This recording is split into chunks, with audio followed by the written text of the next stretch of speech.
Hello everyone, we're back again with you and with another episode of the series called The Fact, the series that is discussing international issues every week. And today we're going to discuss about inclusion of IRGC on terrorist list, which has been done by President Trump. And today with us we have four respected guests. We have Setareh Sadeghi from Iran. We have Mr. Michael Opperskalski from Germany, Mark Glenn from USA, and also Brother Ali Salaam from USA. And I am Ali Ibrahimia, your host. I will be at your service in this episode of the program.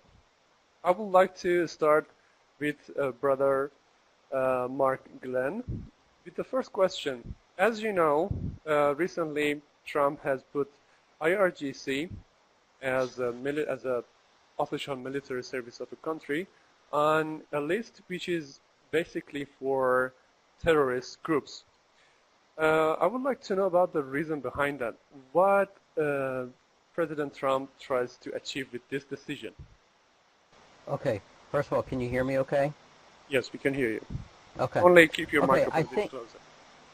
Okay. I think that in order to understand the entire picture of why Trump has done this, we need to keep in mind the big plans that he has for the Middle East.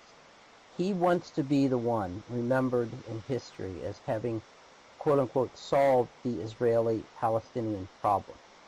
And he has made this ultimate peace deal, as he refers to it, to be one of his number one goals during however long he happens to remain in office.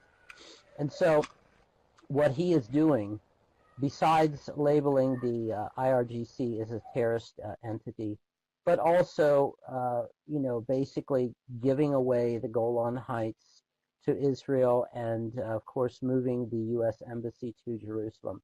All of these things are being done in order to make him into something of a superstar, particularly in Israel, because this is where most of the salesmanship has to take place, because, you're dealing with people there who are completely irrational, and even when you give them everything they want, it's never enough. And so I think that the business with the IRGC and labeling them as a terrorist entity is basically part of his sales pitch to the Israeli people in order to, I hate to have to use the analogy that I'm going to use, but it's like an unscrupulous man who wants to seduce a woman, and so he's giving her drinks of whiskey in order to weaken her resolve and to weaken her inhibitions. And so I believe that this is exactly why Trump has done this business with the IRGC, just as he did with the Golan Heights and with the Jerusalem Declaration, and who knows what else he's going to do in the weeks to come before he unveils this peace plan that he has in mind. Thank you so very much. So you actually mentioned Golan Heights, which was somehow the same, deed of President Trump. So, Brother Michael, what is your opinion about this whole thing that Trump is trying to do by, putting different kind of groups on a list that is not appropriate for those groups? Several things. First of all, I think it's a medal of honor for the SEPA and all who support Iran and the Islamic Republic and the SEPA.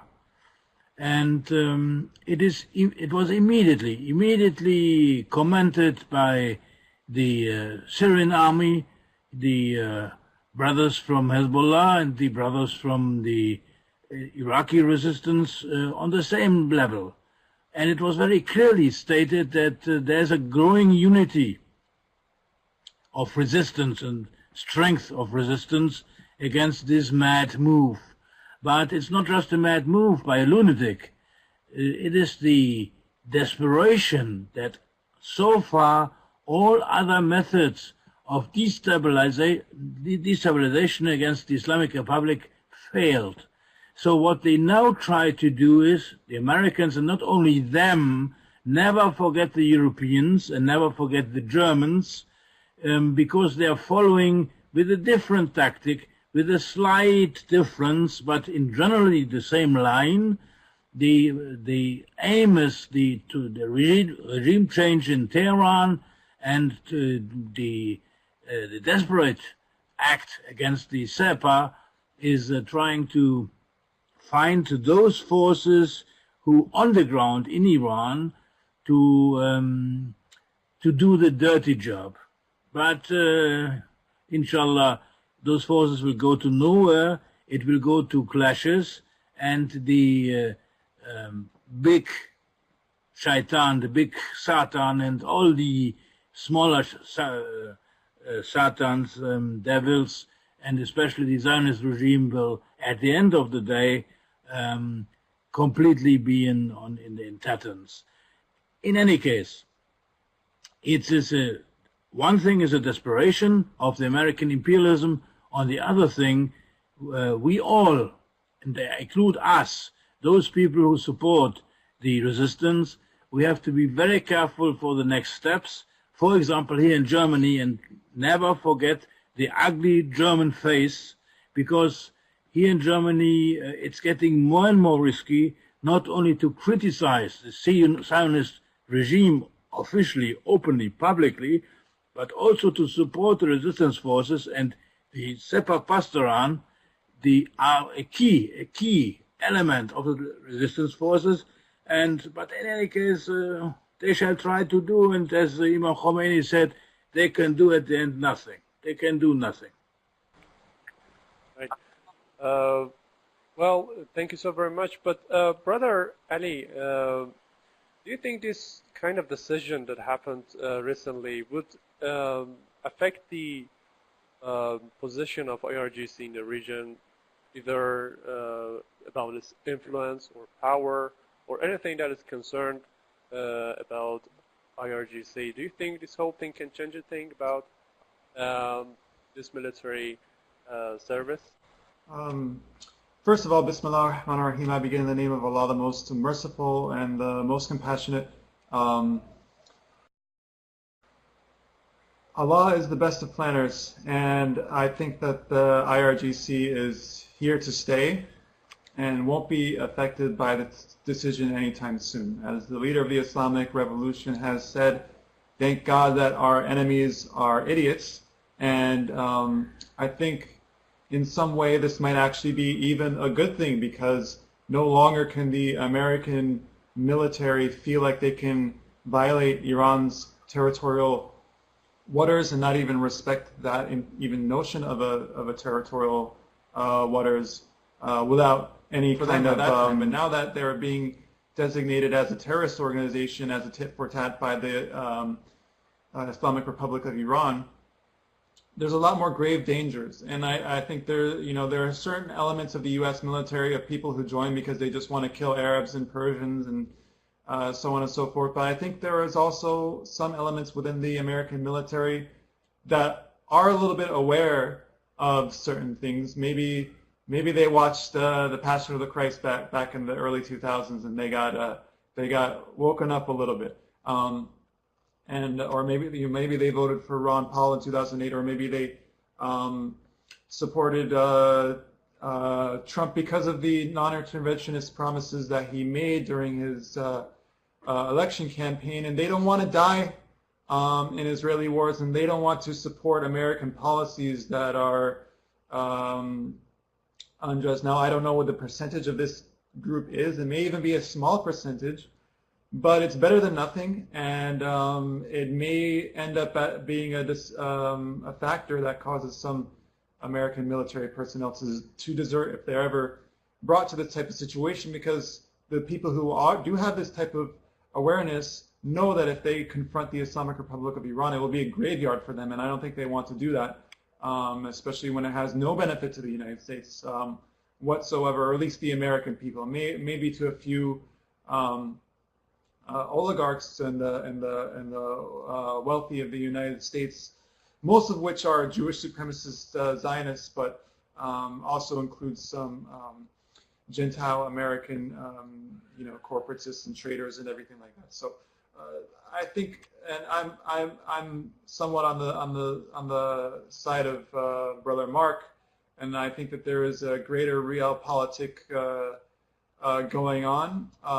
That doesn't mean I like Trump, but I take the same position as Minister Louis Farrakhan of the Nation of Islam, saying, we don't like Trump, but if he's beating up the FBI, for example, we have to applaud that. So if this decision actually prevents Americans, militaries from, violating Iranian waters so callously, because they're afraid of it actually escalating into a real war, then we'll see. And this also makes the lines very clear that if they actually want to start a war, they're going to have to start a war, because this ends the kind of little games that little aggressions that they like to do. So, inshallah khair, this is Allah using the arrogance of Shaitan al-Akbar, as our brother Michael said, against their own interests. So, in many ways, their arrogance works in our favor. Okay, thank you. Setareh, I would like to know about the outcomes or the results or consequences that such a decision would bring for companies or any kind of entity that is somehow in collaboration with IRGC. Would it bring huge problems for any of these entities or not? So to answer that question, I think we need to first take this into account that Iran has been under sanctions, especially with the banking systems around the world since day one of the revolution. So a lot of the obstacles that the IRGC is and Iran as a whole is facing in establishing especially economic ties with other nations have been always there. It's that they just are intensified or a little bit weak. But I think it wouldn't, at least in the long run, it's not going to affect the IRGC as like the United States is expecting it to happen, because again, this might partly also answer your the second question that you asked, that in the short run there are entities where, for example, in the region or in the world that might be cautious about establishing ties with the IRGC, but in the long run, because especially in the Middle East, Iran is now becoming more popular, and the IRGC especially is becoming more popular with the people of the region, because they played a great role in defeating ISIS. So what it's going to happen, I believe, is that it's going to increase anti-American sentiments within the region, which in a way persuades people to get closer to Iran and establish more ties with Iran. And the fact that they find Iran a safer partner, because Iran has stayed true to its promises and commitments with their partners, while the U.S. has always had violated its commitments towards any of the nations, especially in the Middle East. Okay, perfect. You actually mentioned an interesting point about other kind of countries maybe somehow getting oriented toward IRGC with this kind of event that happened. I would like to know, and I would like to ask Mark to know the reason behind the reaction that some of these countries, even allies of USA, had toward this kind of decision. Some of them even were, they somehow reacted in a negative way, and they were against this decision. So why is that? Why some of these countries are trying to, even though they are allies of the U.S., but they are just being against such a decision? Why is that? Well, my personal theory is that Europe is in the hands of Israel just as it has been since the days of Lord Balfour. And in many respects, even more so in some respects than the United States. Now, this peace deal... I'm sorry to interrupt you, Mark. I'm sorry to interrupt you. Can you just stand a bit further from your camera so we can see all your... So my big fat face isn't so big in the on the screen. Okay. How's that? Is that better? Best face ever. Yeah, it's better. Go ahead. Is that better? Okay. Okay, so I mentioned earlier the peace deal that Trump is really pushing hard to do. Israel does not want peace. Okay, Israel was born in violence. She was born in war. She has stolen land through the mechanism of war, not just with the original invaders, but then in the wars that followed in 1948 and 1967. And so a peace deal that Trump or any other president, and we have to remember that all of the previous American presidents who went down the same road of trying to impose a peace deal in the Middle East that would restrain Israel, all of them met with a similar fate. John F. Kennedy was assassinated. Richard Nixon was drummed out of office. Ford, when he started pushing for a peace deal, he lost re-election.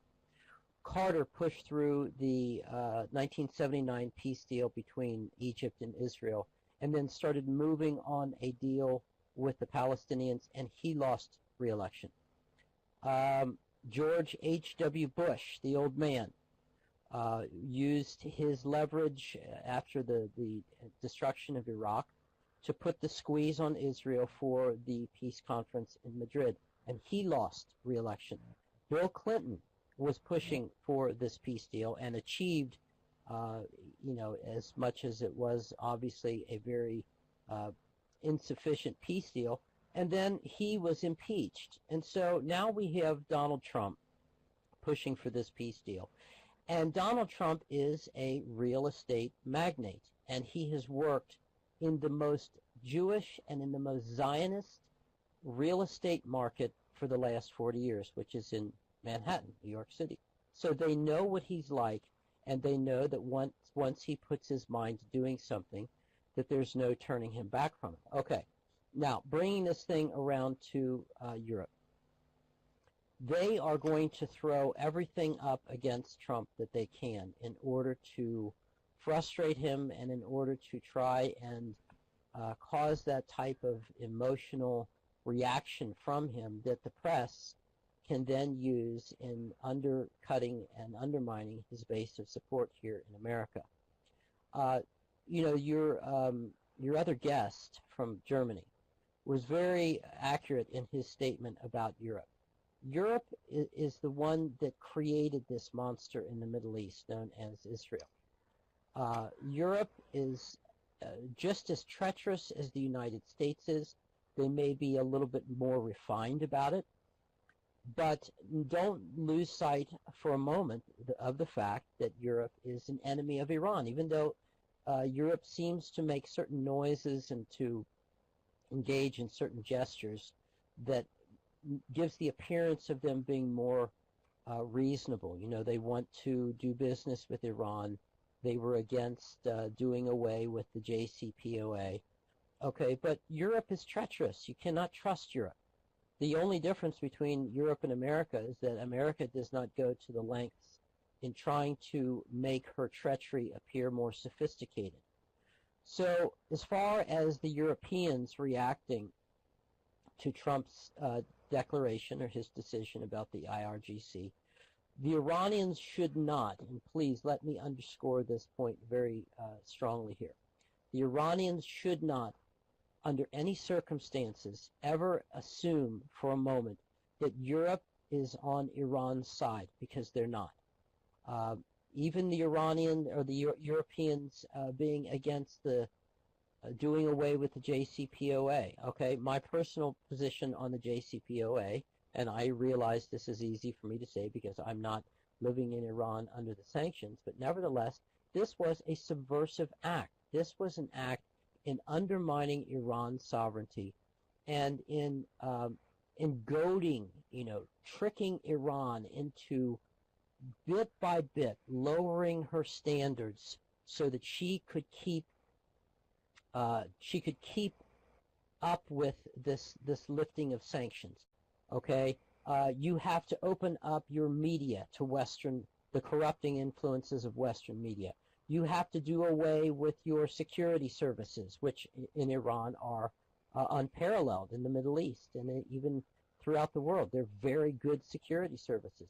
Then they would start dabbling with the Iranian political system to do away with the office of the supreme leader and to make Iran more quote-unquote democratic so that these politicians can be easier to control. The JCPOA was the doorway, was the Trojan horse by which all of this was going to take place. I see.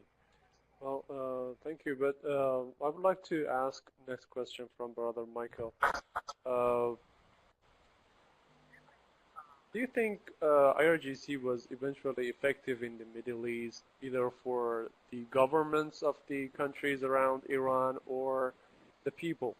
So do you think it was in any way effective for either of these countries or not? I think you can easily understand the role of the SEPA, the growing role of SEPA, if you visit, and I could come with you personally, Lebanon. And the Zionist terrorist regime fears Lebanon because of the Lebanese resistance led by Hezbollah more than they fear any other Arab army, with the exception of the Syrians maybe. So who were their teachers? You can see it in Nabatieh in the south of Lebanon, the SEPA. Who were their trainers? Who gave them expertise, etc.? Now this little baby at the beginning is now strong and getting stronger. And this strong force is now on the side of the SEPA. And never forget the unity and the growing unity. And I'm not talking about slogan. I'm talking about operational unity of the resistance forces of the whole region. Now you have the Hezbollah, you have the Syrian Arab army, a heroic army, and the resistance forces in Iraq. And they're growing together. Just remember a meeting that took place 2 weeks ago where, invited by Bashar al-Assad, the Iranian armed forces as well as the Iraqi armed forces came together to strengthen the role and the cooperation of the resistance in the region. And this is exactly what the enemy fears. And not only the Zionist regime, but also the US, this rotten satanic puppet, and the Europeans. And they know exactly, they write it in their papers. I can prove it. I have the whole table here is full of those papers. They know that the SEPA is very close to the masses. And not only the masses, they have the visions of the Islamic Revolution still in their mind. And one key mission is the pushing forward of the Mostastafin, the poor. And this is an understanding that is shared by all other resistance forces. And this is exactly the strength. So why are these forces are not just be beaten easily by strong enemy propaganda? Why? Because they are part and parcel, they're mixed with the masses. And they're the hopes and the dreams of the masses. And they have not only a vision, they have a belief. And those beliefs cannot never be stopped. Never forget the Allah is with the steadfast. Khalas. Thank you. Brother Ali, as you know, IRGC was active in Syria and Iraq, and also we had other countries just like Russia and some, you know, allies of USA and also USA itself. So, what are the differences between IRGC and USA concerning their military interventions in these countries? Well, I think the first and most obvious difference is that one side created ISIS intentionally, and the other side defeated ISIS to smash that satanic plot into a million pieces, alhamdulillah. Obviously, the one that created ISIS is Israel, America, and Europe, and that brings me back to echo exactly what Brother Mark said about not trusting the EU and not trusting these wolves in sheep's clothing. I think when Obama was in office and when the EU was putting on a smiley face and the UN as well, there was a certain political camp in Iranian politics. I won't say who it is specifically, but they were touting the JCPOA as this big savior package that would save Iran and everything like that. And obviously, you know, living under sanctions, I don't live under sanctions right now, so it's hard to, you know, obviously I sympathize with those who want to alleviate sanctions, but the goal should be to actually alleviate them. America never was going to alleviate them. Even under Obama, some of the worst sanctions were levied against Iran. There's a speech by, I forget the guy, he's from the Carnegie Institute. He said the sanctions that we put on Iran were the harshest and we caused the hyperinflation. He's saying this openly. I think he wrote the book, James Rickards, he wrote a book called The Currency War, and he had a speech where he's basically admitting to tanking Iran's economy intentionally through the sanctions. So if sanctions want to be relieved, they should be done actually not through, oh, we'll give you an empty promise, which is what the United States was making. So the United States was sticking out a hand, or sorry, my hand's on there. They were giving arms and weapons to Takfiri terrorists, Wahhabi psychopaths, in order to, as the leaked Pentagon document showed, to create a Salafist principality in Iraq and eastern Syria. And that's basically what ISIS was, and that's what was created. And the United States government had zero problem under that. And that was Obama, the friendly-faced, smiley-faced guy, along with, obviously, his partners in the EU, like Sarkozy, I think, who was the president or prime minister of France at the time, England, the whole, you know, conglomerate. You look at the group called the Friends of Syria, you look at every country that was part of the Friends of Syria, they all together intentionally created ISIS to destroy Syria, to destroy Iran, and by destroying both of them, you cut off the resistance to Hezbollah in Lebanon. So it's a part of a very elaborate scheme that they thought was going to succeed. But again, God is the best of planners, and the IRGC smashed their scheme into a billion pieces. And so the same people who put on the fake smiley face while pretending to be the friend of Iran, EU, the UN, all the various different secular, liberal, internationalist NGOs and Soros-connected apparatuses or apparati, they're trying to weaken Iran through subversive measures, all the while behind the scenes. They were supporting the Takfiri rebels, calling them freedom fighters and moderate democracy lovers and everything like that.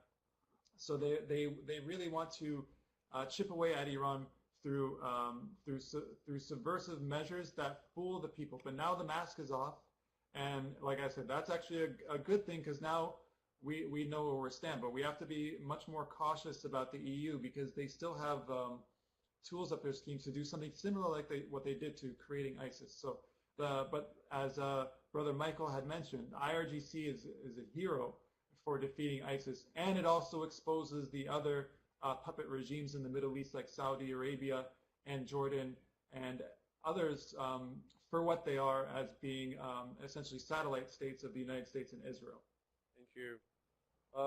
Setareh, there's a key question. Actually, I would like to continue the same question with you two about the differences between IRGC and also other military groups that has been involved in Syria or Iraq. But there is a question in here which comes to my mind. Some people say that this whole thing that happens to IRGC is just a comeback, it's just answer of whatever IRGC was doing in Syria or Iraq. When you're trying to intervene other country, well, in international community, you will be eventually considered as a terrorist group. Just actually Daesh, some say actually Daesh or ISIS was doing somehow the same thing. It tried to intervene a country, and eventually it was considered as a terrorist group. And they say that IRGC was doing the same thing, and it was not trying to seek this so-called freedom. So, what is your take about this whole thing? Well, my answer to those who make that comment is that they either know nothing about ISIS or know nothing about IRGC or both. Because first, let me tap on this question that what's the difference between IRGC and U.S. military? Because I think that would eventually answer part of the question that you just asked for on behalf of some people. The most obvious difference is that IRGC has been present in Iraq and in Syria upon the invitation of the legitimate government in those two countries. And by legitimate, I'm not making a personal comment. I'm talking about UN laws. These two countries have UN representatives. So if anyone is going to decide on whether they are legitimate or not, because I know some people might question that, they better refer to the United Nations and see if those countries are represented in that body.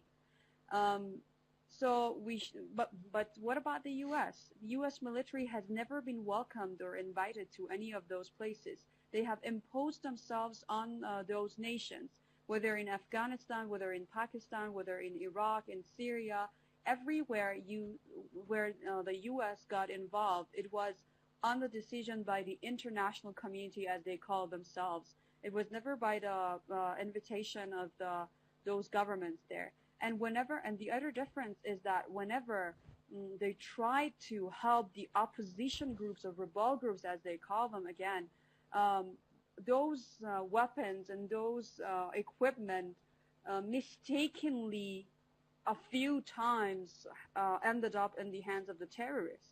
And when we're talking about ISIS, there is no question about them being terrorists because they do not represent any one government. They do not have, they do not possess lands. They do not have, they may call themselves a nation state, but they're not even a nation state or anything. And you can see that they have used against normal civilians and how they have, the savage manners that they have had against even American citizens or, any kind of people that they find on their way. So this is very important to bear in mind. And to those who say that this is like a backlash, not a backlash, they say that it's a consequence of IRGC getting involved in Syria. I should say, yes, that's a consequence. But you know in what way? In the way that you beat out a terrorist organization, and the perpetrators of those terrorist organizations are, they are caught up in a debacle, and they have to backlash and, make up for the disgrace that they have ended up in. So yes, IRGC was very significant in defeating ISIS, and that was a major blow to Israel and the U.S. and the European countries who got involved, especially in Syria and Iraq. So in that way, yes, it's a consequence. Like when you beat an enemy, the enemy is always ready to get back at you. But that's another desperate effort to, isolate Iran. But then again, in the long run, as I said, it's going to isolate U.S. and Israel more than Iran. Thank you so very much. I ask all questions. In case any of you respected guests of this program, if you have anything else to add, I will be more than happy to hear it.